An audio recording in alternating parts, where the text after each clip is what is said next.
Olá, estamos aqui de volta em mais um episódio dos 30 anos da Abranet. Hoje eu tenho o prazer aqui de estar recebendo o vice-presidente da associação, Gesaías Arruda. Gesa, bem-vindo, obrigado. E queria já começar aqui perguntando para você, o que você está fazendo na Abranet, Gesa? Conta para mim. Obrigado, Parágio. Essa é uma pergunta que eu já me fiz algumas vezes e enquanto você estava fazendo a pergunta, eu estava pensando que esse ano já completam quase 8 anos que eu estou aqui. Então, assim, eu cheguei na Abranet por um acaso e foi bem interessante. Eu me lembro que eu estava numa convenção da Abranet como convidado e um dos diretores à época, que era o Armando, ele disse: você tem todo o perfil para participar da Abranet com a gente. E conversando com o Néger e contigo, e vocês me fizeram o convite, disseram: vem para a Abranet com a gente. E eu não pensei duas vezes, aceitei o convite. E sem entender muito o que eu ia fazer aqui, mas com a certeza de que eu acreditava no propósito do que se falava, né? E por que a Abranet? Eu comecei um projeto na empresa onde trabalho e era um projeto voltado para a internet, era um projeto simples, que era de colocar a internet nas lojas e depois isso tomou uma proporção e nós começamos a levar a internet para a rua e aí depois disso nós levamos a internet para outras cidades e para o interior do estado do Amazonas. Eu sou da região norte, então quando a gente fala de conectividade na região norte, é uma conversa totalmente diferente da conectividade no restante do país. Essa distância tem diminuído.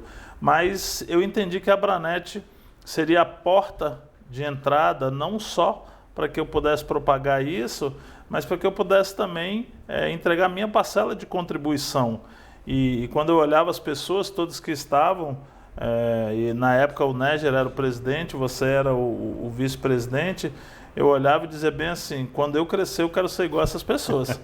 Então o que me trouxe para a Abranet foi não só a vontade de colaborar com o ecossistema da internet, porque eu acredito que ele é extremamente importante e acredito nisso.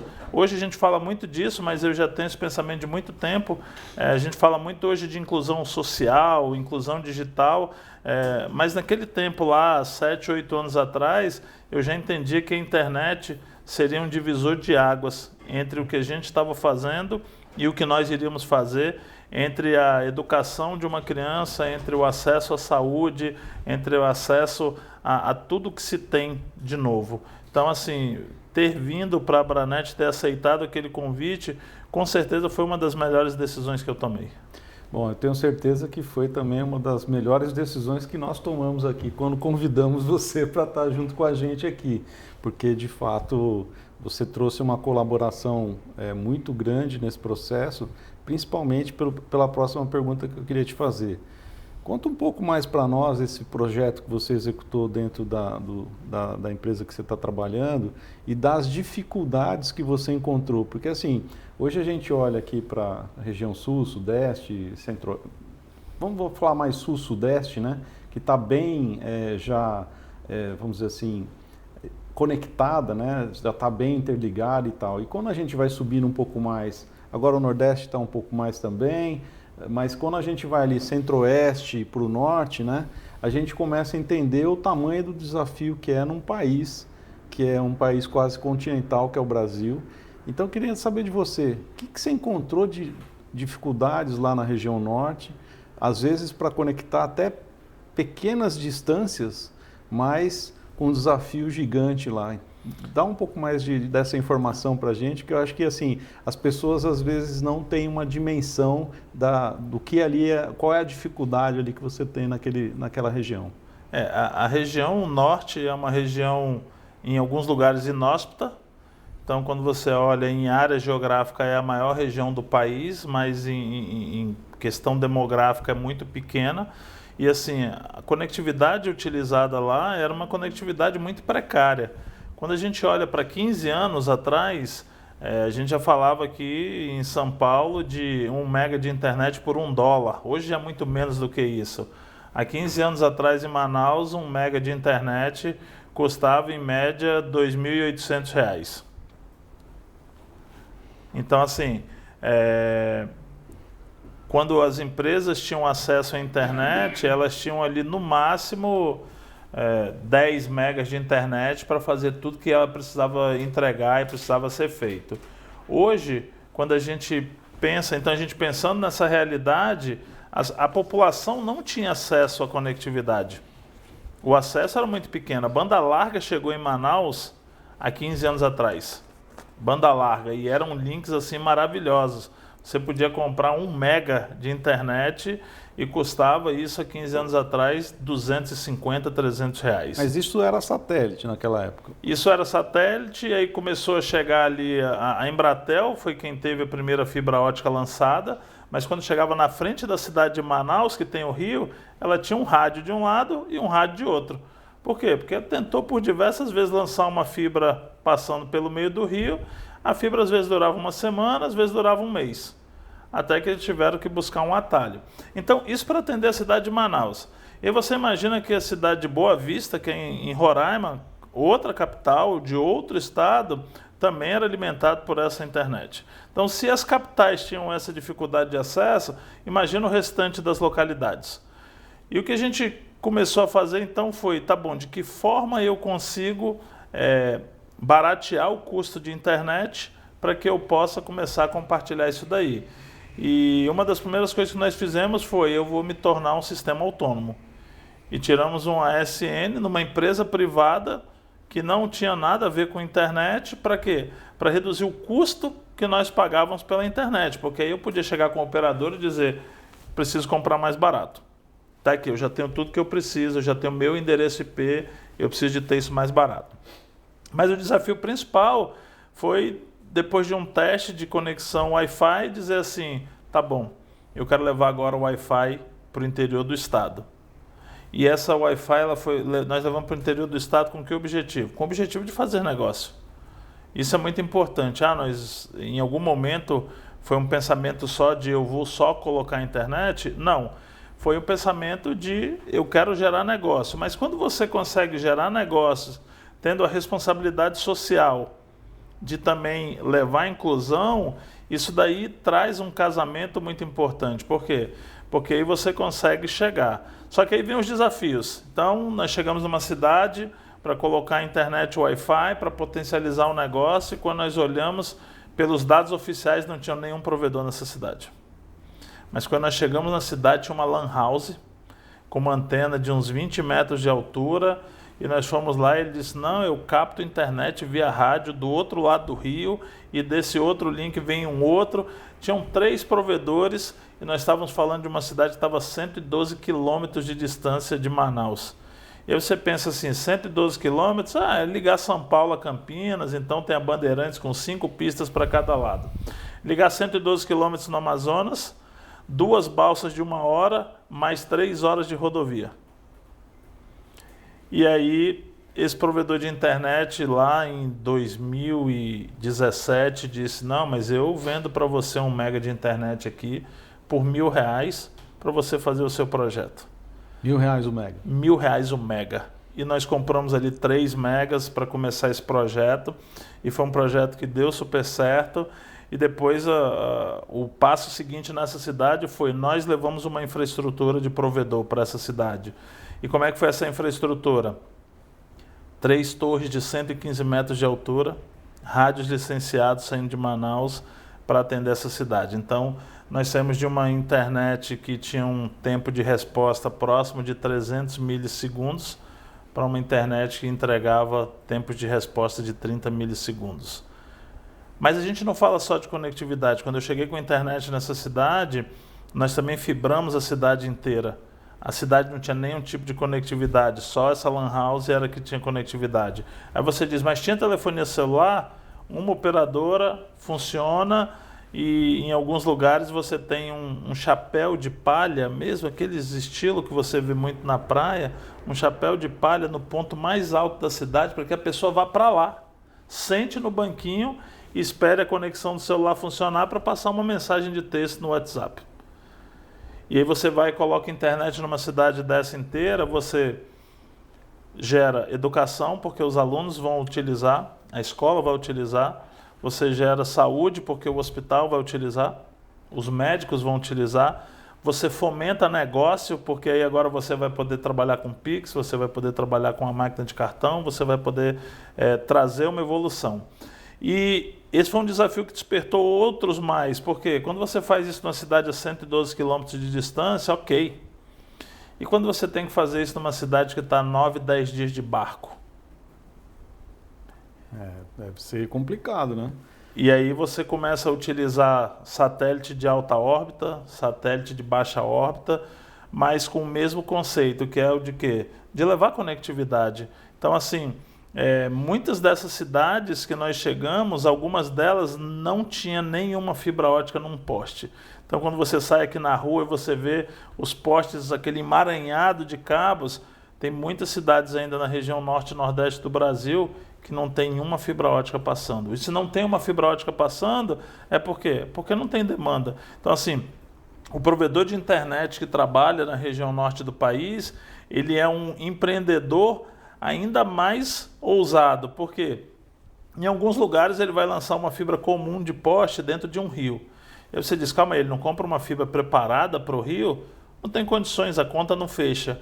E como é que ele mantém essa fibra no fundo do rio? Ele coloca uma malhadeira. Para quem não sabe o que é uma malhadeira, é uma rede de pesca com peso. Ele amarra a malhadeira na fibra ótica para ela ficar no meio do rio sem ficar balançando. E aí você diz, mas se ela durar 1 ano, tá ótimo. Pelos lugares que ele atendeu, ele pode passar ali e lançar uma outra fibra. Então você passa a fibra na floresta. Pelo meio das árvores? Não, pela copa. Porque numa chuva, quando cai um galho de árvore e pega uma fibra que está no meio, ele corta a comunicação. Então, assim, isso permitiu que nós chegássemos em 67 localidades da região norte, não das capitais, só das regiões de interior, para atingir pessoas que estavam naquela região. Quando a gente olha para a questão de conectividade significativa, o número do norte e o nordeste tem aumentado. E uma coisa que a gente tem visto é que o trabalho que tem sido feito, ele tem sido direcionado para isso. E a Abranet entra onde nisso? A Abranet se confunde com a história da internet. Então, assim, o que a Abranet traz para a gente de ganho, para mim, pessoalmente, é justamente isso. Nós conseguimos conectar as pessoas, nós conseguimos conectar os provedores, os fornecedores, mas muito mais a gente também consegue mostrar de forma ampla qual a necessidade da região norte, qual a necessidade da região nordeste e como a internet que a gente às vezes acha, e sempre que eu vejo discussões sobre a internet, sobre nós não devemos desmatar, nós não devemos fazer isso, não devemos lançar cabo dos rios, não devemos fazer isso, ela sempre está acontecendo em lugares que as pessoas têm acesso livre à internet, elas estão nesses eventos falando com um notebook conectado na rede Wi-Fi, o celular conectado na rede 4 ou 5G, e a gente está legislando sobre pessoas que estão em regiões que, não vou muito longe, há 6 anos atrás, durante a pandemia, elas ficaram completamente no escuro. Elas passaram 1 ano sem educação, sem saúde, sem informação e sem saber o que viria pela frente. A responsabilidade da Abranet, ela vai muito mais além do que nós estamos fazendo. Ela é uma responsabilidade social e ela é uma responsabilidade digital. Você pode então dizer que hoje, na verdade, nós temos o empreendedor, provedor, aventureiro, além de tudo, é isso? Nós temos o empreendedor, sim. Provedor, assim, os provedores, eles são empreendedores natos. Eu sempre digo isso. Quem olha os provedores de internet diz, é muito fácil, né? Quem olha para você diz, é muito fácil fazer isso. Mas imagina chegar em lugares que as grandes operadoras não vão chegar nunca. Por quê? Porque a conta financeira não fecha. Mas para o empreendedor que mora naquela região, que é daquela região, ele sabe qual é o impacto de passar numa comunidade que tem 200 famílias. E nós temos experiências como essa. Nós temos lugares em que vários parceiros nossos chegaram numa comunidade com 200 famílias. E o líder da comunidade disse, pode colocar os aparelhos todos aqui na frente da minha casa, porque eu vou ser o guardião. E ele se torna o guardião não porque ele vai ter qualquer benefício adicional. Ele se torna o guardião porque ele sabe que a evolução vem por aquele cabinho preto, ou vem por uma onda de rádio, ou vem por um sinal de satélite. Mas de qualquer forma, ele chega. Eu sempre conto uma história que é muito verdadeira. O Bradesco tinha um banco dentro de um barco e ele usava esse banco com antenas de satélite enormes, e ele parava em algumas cidades e o pessoal às vezes gastava meio dia para tentar alinhar o satélite, se não tivesse chovendo. Ele hoje usa antenas de baixa órbita e onde ele para, ele faz um atendimento como um todo. Realmente, vamos dizer assim, a tecnologia está avançando muito rapidamente, e aí eu vou deixar aqui a minha última pergunta para você, que é justamente isso. Vendo toda essa mudança que aconteceu nesses últimos 6, 7, 8 anos que você está na Abranet, participando desse projeto lá na região norte, qual o impacto que você vê hoje real do que já aconteceu e do que pode acontecer daqui para diante? Porque, assim, com certeza já tem um bom tempo que esse pessoal está tendo acesso e está ficando com o tal do letramento digital, vamos chamar assim, né? E o que você está olhando para diante nesse processo como um todo de evolução? Eu entendo que esse é um caminho sem volta. Quando a gente olha para os números de acesso à internet, nos últimos 8 anos a região norte ganhou 12% no aumento de acesso de internet. A capacidade de conhecimento difundida em lugares como esse, ela saiu de zero. Então, assim, o maior impacto para mim, o que realmente emociona, é quando você chega numa cidade que não tinha nenhum tipo de conectividade e você começa a levar conectividade. Nós temos depoimentos em uma cidade do interior que o prefeito falou, ele disse: nós agora conseguimos manter um médico trabalhando por 15 dias aqui. Por quê? Porque o médico ia a primeira vez e não queria voltar, porque ele não tinha internet para falar com a família que tinha ficado em Manaus, ele não tinha internet para consultar alguma coisa que ele precisava. Então isso gera valor. Você vê o diretor da escola agradecer porque agora ele pode passar um filme na escola porque ele tem conectividade. A gente tem visto o comércio local desses lugares utilizando tecnologias que para a gente são super simples. Então ele pode usar o Pix, ele pode usar um cartão, ele pode fazer um crediário. Então isso é o que a gente viu até agora. O futuro disso é a continuidade. Então, assim, eu não tenho amores a nenhuma marca, mas eu tenho amores à tecnologia. Então, quando eu vejo a fibra ótica, quando eu vejo o rádio, quando eu vejo o satélite alcançar comunidades como essa, alcançar comunidades ribeirinhas, comunidades quilombolas, alcançar comunidades indígenas, alcançar o coração do interior do Amazonas, da região norte como um todo, eu vejo que o que nós estamos construindo aqui, que o que nós estamos discutindo na Abranet, que o que nós temos brigado quando nós vamos em Brasília, quando nós falamos sobre norma 4, sobre o CGI, sobre o que a gente deve legislar ou não, nós estamos garantindo que lá na ponta, uma criança que tem hoje 5, 6 anos e vai ter 10 anos daqui a 5 anos, ela vai ter um acesso de qualidade, ela vai ter uma educação melhor, ela vai ter um acesso à saúde e a gente vai ver a economia girar com isso. Muito bem. Obrigado, Jesaías, pelo seu tempo aqui com a gente, pela sua dedicação junto à Abranet. E esse aqui é mais um episódio dos 30 anos da Abranet e vamos para o próximo.